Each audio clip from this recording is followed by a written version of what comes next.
Hello everyone, how are you today? I hope you're doing well wherever you are in the world. Before we begin, don't forget to like this video and subscribe to the channel so you won't miss the next deep historical stories we explore together. Today, we are traveling back to the early roots of Mexican cartel history, long before the world would hear names like Joaquín El Chapo, Guzmán. To understand how powerful cartels emerged, we must first return to the early 1900s in northern Mexico. In states like Sinaloa, life was harsh and unforgiving. The land was dry, opportunities were scarce, and poverty shaped daily existence. Most families survived through small-scale farming, growing crops that barely sustained them. Infrastructure was limited, education was rare in rural areas, and economic mobility felt almost impossible. In this environment, some farmers began cultivating poppy plants and marijuana. At first, it was not part of a grand criminal vision. It was about survival. Poppy plants could be processed into opium, which had growing demand beyond Mexico's borders. The long and porous frontier between Mexico and the United States created opportunity. Smuggling routes developed quietly through deserts, mountains, and river crossings.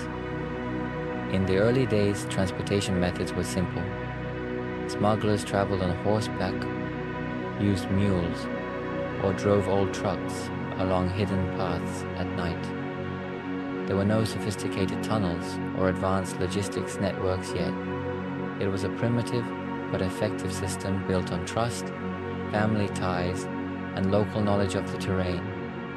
Everything intensified during the era of Prohibition in the United States from 1920 to 1933.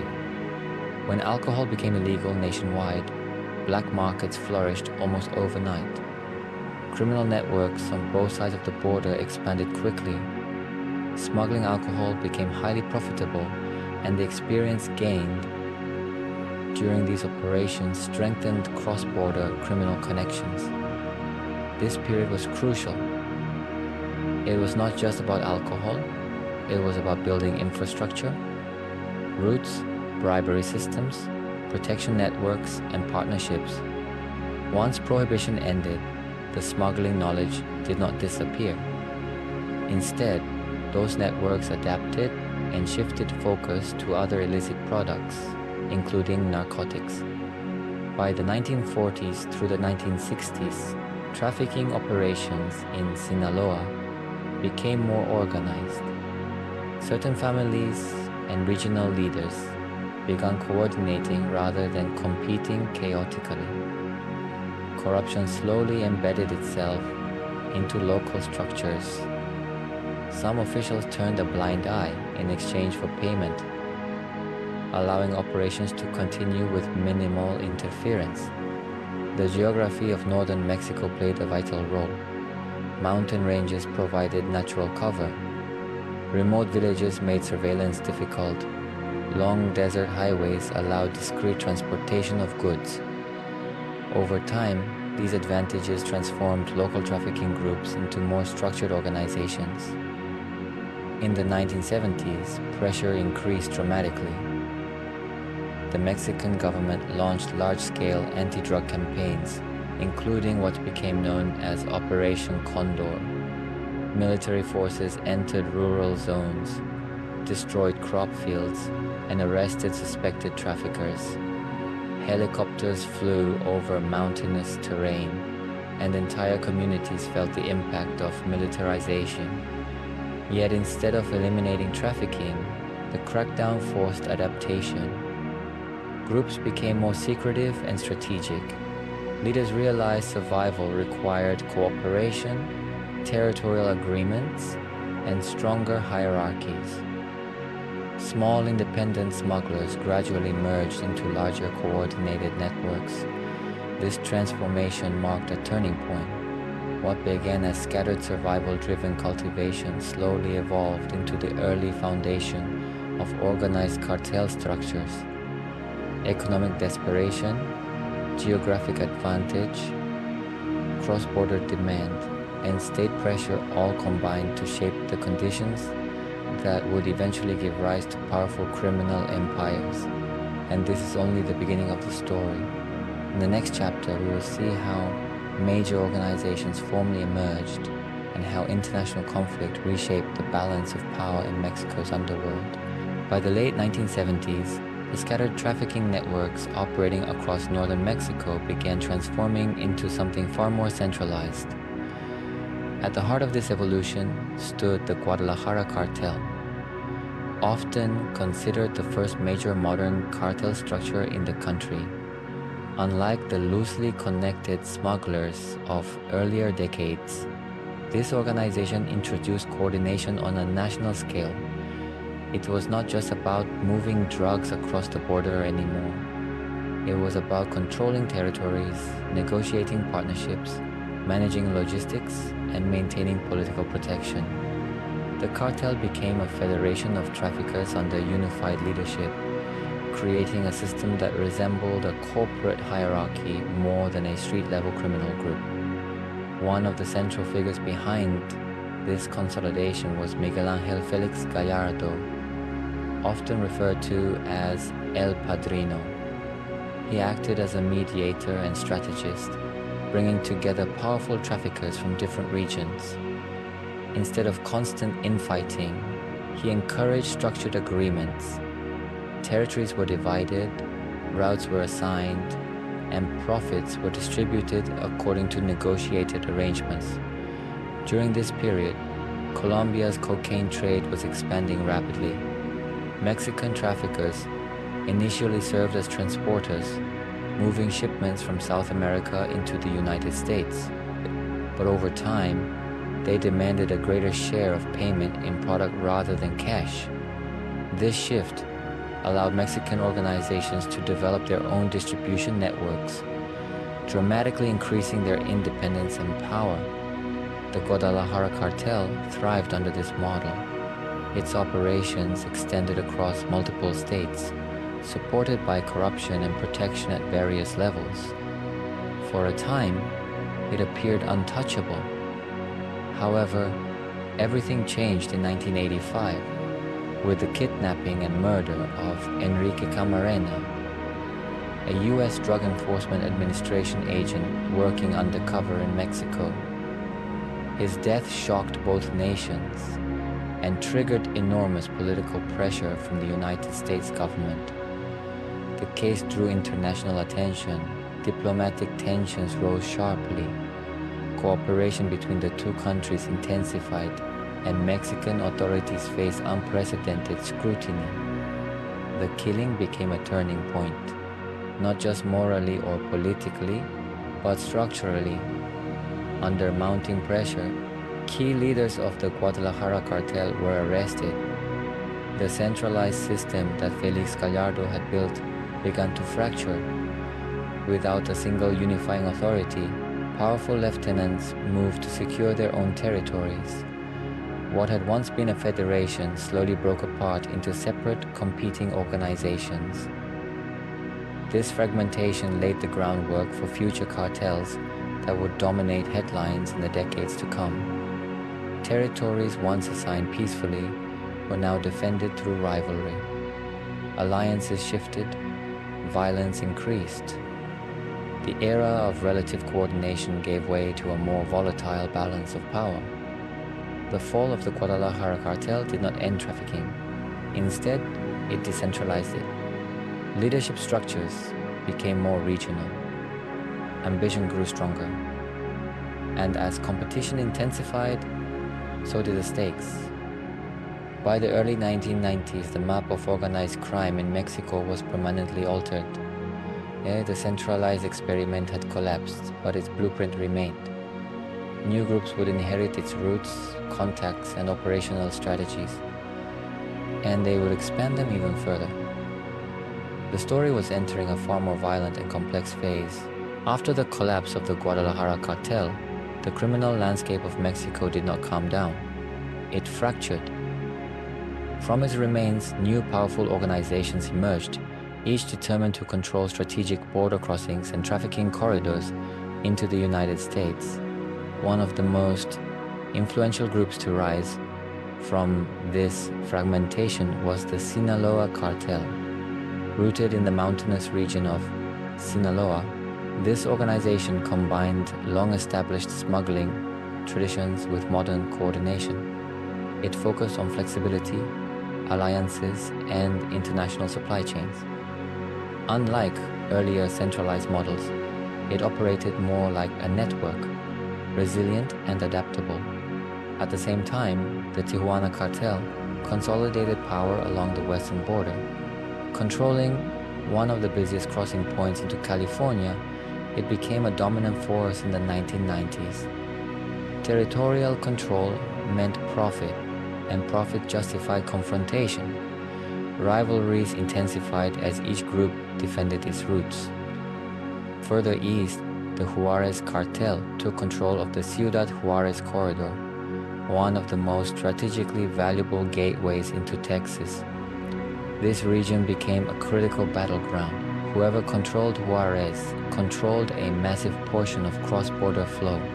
Meanwhile, the Gulf Cartel strengthened its presence in northeastern Mexico.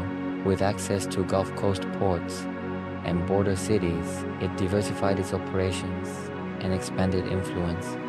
The 1990s became a decade marked by competition rather than coordination. Unlike the earlier federation under Felix Gallardo, there was no single mediator holding rival leaders together. Instead, distrust shaped strategy. Alliances were temporary. Loyalty was conditional. Violence escalated as organizations attempted to intimidate competitors and secure dominance. Urban centers near the border experienced increasing instability. Shootouts, targeted assassinations, and power struggles began affecting civilian life. The drug trade was no longer hidden in remote mountains alone. It was reshaping entire cities. During this period, the Sinaloa Cartel distinguished itself through strategic patience and negotiation. Rather than relying solely on confrontation, it built partnerships, sometimes even cooperating temporarily with rivals to outmaneuver larger threats. This adaptability would later become one of its defining strengths. The fragmentation that followed the fall of Guadalajara created a competitive ecosystem. Each cartel developed its own leadership style, territorial identity, and operational methods. Some emphasized fear and public displays of strength. Others relied on discretion and international logistics. By the late 1990s, Mexico's organized crime map resembled a patchwork of powerful regional entities. The balance was unstable. Any arrest, betrayal, or broken agreement could ignite open conflict. The stage was set for an even more turbulent era in the 2000s, when government intervention would intensify and violence would reach unprecedented levels. The era of rivalry had fully begun. As the 2000s approached, one name began to dominate headlines and intelligence reports: Joaquín El Chapo Guzmán. Emerging as a key figure within the Sinaloa Cartel, he became both a symbol of power and a target of international manhunts. Guzmán's rise was built on adaptability. After escaping from prison in 2001, he quickly re-established control over trafficking routes. Under his leadership, the Sinaloa organization expanded globally, building connections across Latin America, Europe, and Asia. The cartel refined smuggling techniques, including sophisticated tunnel systems beneath the border between Mexico and the United States. These tunnels were engineered with ventilation, lighting, and rail systems, a sign of how far operations had evolved from the mule caravans of the early 1900s. By this time, the competition among cartels had intensified dramatically. Violence between rival groups surged as each fought for dominance over strategic corridors. Cities like border hubs and industrial centers experienced instability that affected daily life for residents. In 2006, a major turning point arrived when President Felipe Calderón launched a nationwide military campaign against drug cartels. Determined to dismantle powerful criminal organizations, his administration deployed thousands of soldiers to regions long influenced by trafficking networks. The strategy marked a shift toward militarization. Federal forces established checkpoints, carried out raids, and targeted high-profile leaders. While the intention was to weaken cartel structures, the crackdown also disrupted fragile balances of power. When leaders were arrested or eliminated, rival factions competed to fill the vacuum. This period became known as the escalation of Mexico's drug war. Homicide rates increased sharply in several states. Communities found themselves caught between criminal groups and security forces. Fear, uncertainty, and instability shaped the national conversation. Meanwhile, Guzmán remained elusive for years, strengthening the image of an almost mythic fugitive. His eventual capture in 2014 was celebrated internationally, yet his escape in 2015 through a tunnel built beneath his prison cell stunned the world. The escape demonstrated not only planning and resources but also deep systemic weaknesses. Finally, in 2017, he was extradited to the United States. In 2019, he received a life sentence in a U.S. federal prison, marking the end of his personal reign. However, his imprisonment did not end the broader conflict. The organizational structures he helped shape continued operating. The war on cartels had entered a new phase, one defined by fragmentation, shifting alliances, and emerging groups seeking dominance in a constantly evolving landscape. After the 2014 capture and 2017 extradition of Joaquín El Chapo Guzmán, many observers believed the balance of power within Mexico would shift dramatically. In 2019, when he received a life sentence in the United States, it symbolized the fall of one of the most recognizable figures in global organized crime. Yet the larger structure of trafficking did not collapse. Instead, fragmentation accelerated. Within the Sinaloa Cartel, internal factions competed for leadership. Some aligned with Guzmán's sons, often referred to in media as Los Chapitos, while others supported different veteran figures. These internal divisions created instability, but also demonstrated how decentralized modern cartel networks had become. The organization was no longer dependent on a single personality. At the same time, a new and rapidly expanding force began dominating headlines.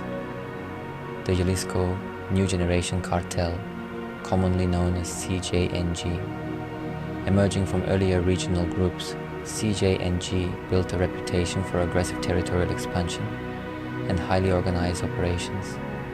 Its rise represented a generational shift in cartel dynamics.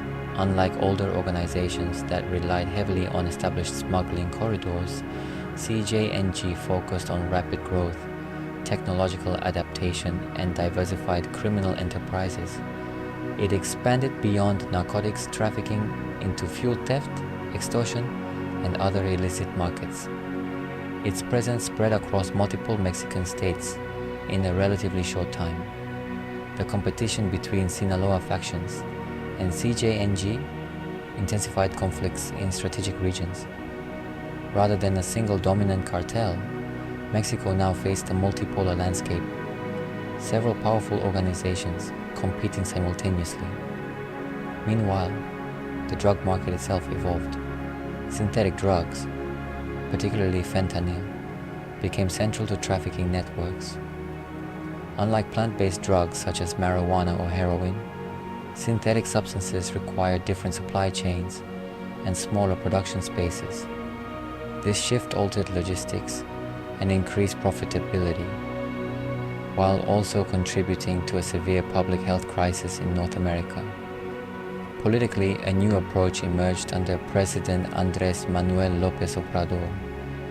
His administration promoted a strategy often summarized as abrazos, no balazos, hugs, not bullets. The philosophy emphasized social programs, poverty reduction, and long-term prevention rather than direct, large-scale military confrontation. Supporters argued that addressing inequality and lack of opportunity could reduce recruitment into criminal groups. Critics questioned whether reduced direct confrontation allowed organizations to consolidate power. The debate reflected a broader challenge: how to confront deeply embedded criminal networks without escalating violence further. By the early 2000s, Mexico's cartel landscape had transformed yet again. Leadership arrests continued, alliances shifted, and new factions emerged. The era of singular figures dominating headlines had given way to complex networks operating across borders. The story of Mexican cartels is no longer just about individual kingpins. It is about systems, economic demand, geography, corruption, adaptation, and resilience. And as history has shown repeatedly, each crackdown reshapes the structure rather than erasing it entirely. The evolution continues. As the 2020s continue, Mexico's cartel landscape remains complex and constantly shifting. The era of singular dominant empires has given way to fragmentation. Large organizations such as the Sinaloa Cartel and the Jalisco New Generation Cartel still hold influence, but beneath them operate dozens of smaller regional groups. These splinter factions compete for local control, sometimes forming temporary alliances, sometimes igniting sudden conflicts. Fragmentation has changed the nature of violence. Instead of one centralized command controlling territories with rigid discipline, smaller cells often operate independently. This can make enforcement more unpredictable and negotiations more fragile. A single arrest or betrayal can trigger ripple effects across multiple regions. At the same time, criminal enterprises have diversified. Trafficking is no longer limited to traditional narcotics routes. Illegal mining, fuel theft, human smuggling, and extortion have become additional revenue streams. Organized crime has adapted to economic opportunities wherever regulation is weak and oversight limited. Another major transformation has been the rise of synthetic drugs. Fentanyl trafficking, in particular, has reshaped cross-border dynamics. Because synthetic substances do not rely on vast agricultural fields, production can occur in smaller concealed spaces. This reduces visibility but increases potency and risk. The impact has been felt far beyond Mexico's borders, especially in the United States, where overdose crises have intensified political pressure. Under President Andrés Manuel López Obrador, the strategy known as abrazos no balazos sought to address long-term causes such as poverty, inequality, and lack of opportunity. Social programs aim to reduce recruitment into criminal organizations by offering alternatives to vulnerable youth. Whether this strategy will produce lasting structural change remains debated, but it highlights a crucial reality. Cartel history is intertwined with social and economic conditions. What began in the early 1900s as survival farming in rural Mexico evolved into transnational networks influencing global markets. Geography, demand, corruption, enforcement strategies, and adaptation all played roles in shaping this history. Every crackdown altered the structure, every arrest reshuffled alliances, yet the system endured by evolving. The story of Mexican cartels is not just about crime, it is about how systems grow in the shadows of inequality and demand. It is about how power reorganizes under pressure, and it is about communities caught between opportunity, survival, and fear. As we close this chapter, one truth remains clear. History does not move in straight lines. It transforms, it adapts, and it continues. Thank you for staying until the end of this deep historical journey. If you found this documentary-style exploration insightful, don't forget to like this video and subscribe for more in-depth history stories from around the world. See you in the next episode.